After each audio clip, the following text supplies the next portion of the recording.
Aliança, ser residente de São Paulo, e muita gente que trabalha com equipe, muita gente...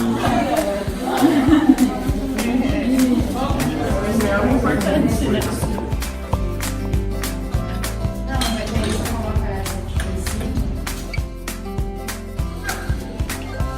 Eu vou dar mais 2 minutos, viu? Na verdade, eu procurei registrar 3 valores.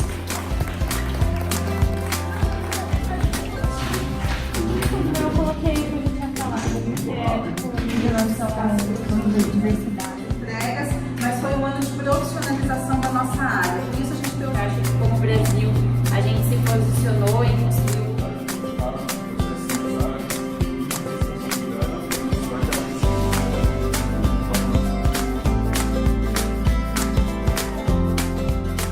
Então aí, vamos lá.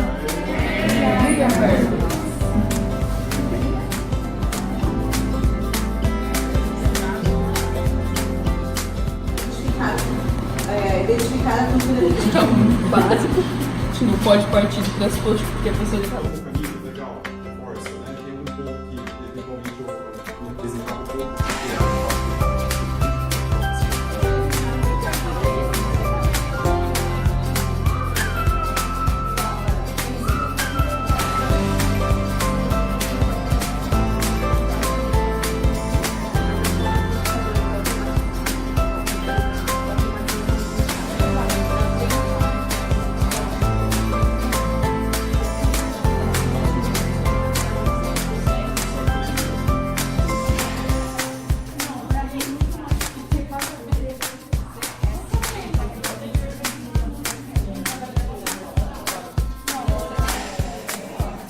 é diferente do ano passado, né?